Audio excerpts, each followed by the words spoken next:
मुश्किल भइल बा जीना जीना जीना।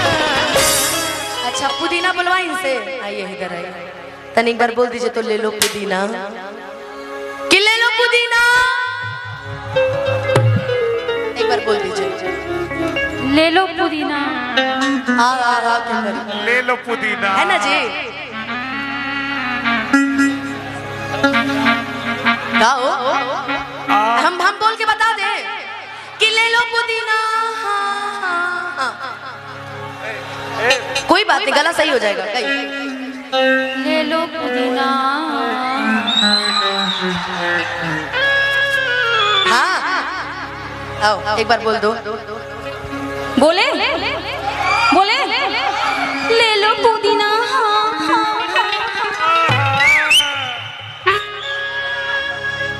अब तुम जरा एक बार बोल दो। ले लो पुदीना। ये नहीं देगी पुदीना। नहीं एक बार ठीक से नहीं दे रही पुदीना।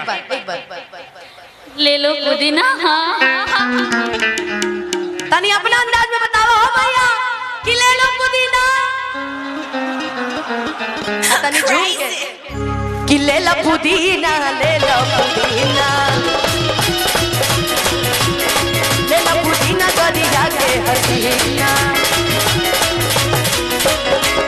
आहिल बानी तोहरा गलिया, केने बारू हमर गलिया। देखना या रहवा के कैसा भइल बा हलिया। बढ़ला बेचैनिया दादा, मुश्किल भइल बा जीना जीना जीना। कि ले लो पुदीना।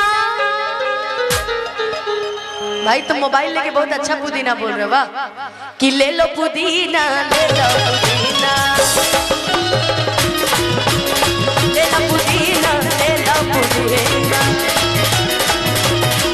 अच्छा एक गाना बड़ा पुराना है कि कितना दिन से एको लड़की के, कितना दिन से एको लड़की के रही फेरा में हम रही फेरा में हम सोचते रही आई लव यू कहा, सोचते रही आई लव यू कहा। तले दो सर ले भाकर, तले दो सर ले भाकर।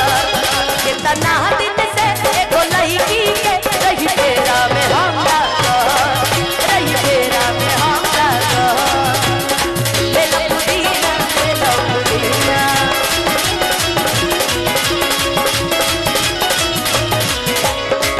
निकला ना निकला जल्दी, निकला बाहरवा हो। निकला ना निकला जल्दी, निकला बाहरवा हो। मिले खातिर गाइल तोहर, मिले खातिर गाइल तोहर गाँव के लवरवा हो। मिले खातिर गाइल तोहर गाँव के लवरवा हो। मिले खातिर गाइल तोहर।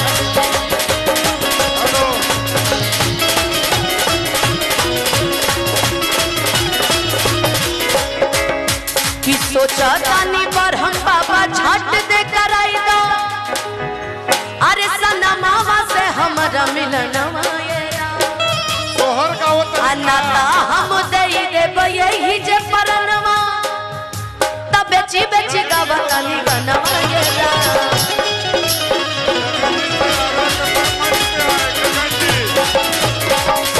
कि काहे लाइल बड़ा मिले हो, भीतर से मन हमर गिले हो। कि पकड़ैबा त दुख बड़ी होई मोरी मैया। अरे जय निरदैया, जय निरदैया, जय निरदैया। अजय